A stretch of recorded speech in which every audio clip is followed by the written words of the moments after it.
Egyptian temples have their own distinct conception of sacred space. Today, we talk about the anatomy of a basic Egyptian temple on this episode of Ancient Egypt and the Bible.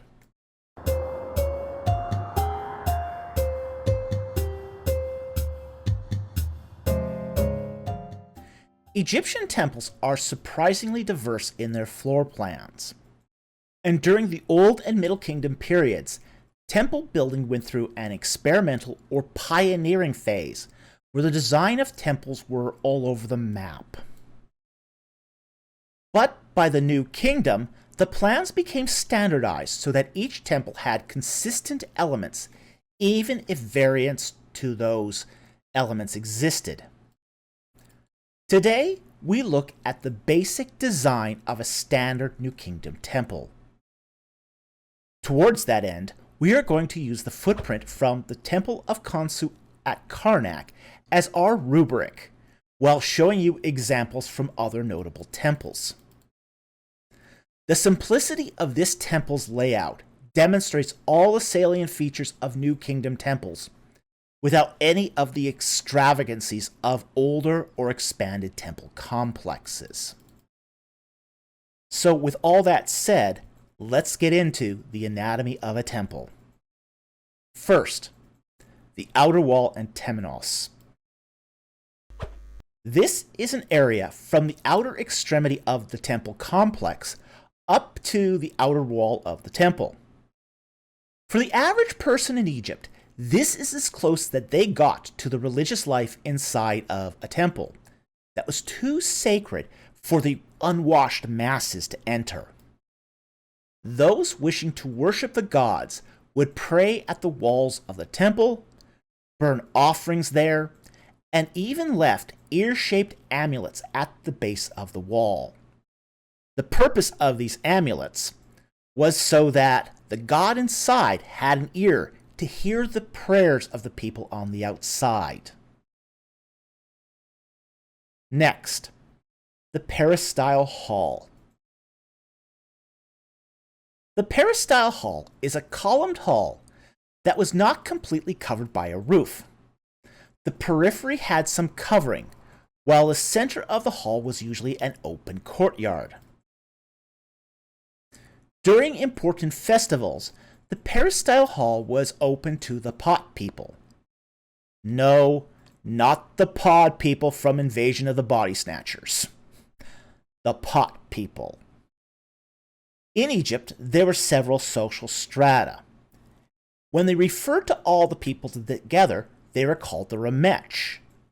But when the Egyptians wanted to refer to the nice people, or the upper crust of Egyptian society, these were called the pot people.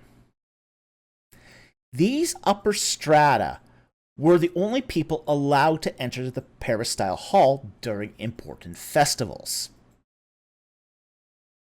Next, the hypostyle hall. A hypostyle hall is a columned hall that was completely covered by a roof or ceiling. This marked the transition from the earthly world to the divine. A set of great doors separated the hypostyle hall from the inner court. Generally, only priests and temple workers were permitted to enter the hypostyle hall.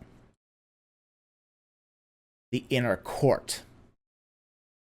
The inner court contained the most sacred spaces of the temple. It generally contained a variety of alcoves for temple items where offerings were being made. But it also had subdivisions within the inner court.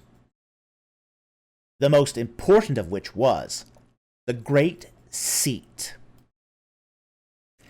At the very center of the inner court was the most sacred place of the temple, called the Great Seat, Great Throne, or the Setweret.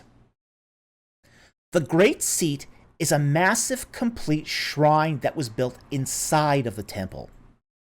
It's like a Russian Matryoshka doll, but instead of being a doll inside of a doll, Think of this as a temple inside of a temple.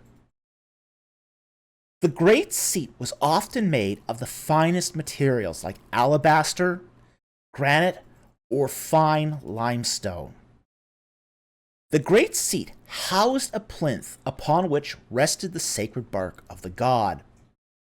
And during the day, the priests would place the idol of the god inside of the sacred bark where the god was thought to rule over its domain. Fortunately, several examples of these great seats have been restored and are now on display in the Outdoor Museum at Karnak. Next, the inner shrine. At the very back of the temple was a special shrine. While this was not the most holy place in the temple, it was used to put the idols of the god to bed at night, and usually housed a stone naos. The Egyptians believed that the gods had to be clothed, fed, and put to bed at night, and it was the responsibility of the priests to move the god to and from the inner shrine to the great seat every day. And finally, the Chamber of Secrets.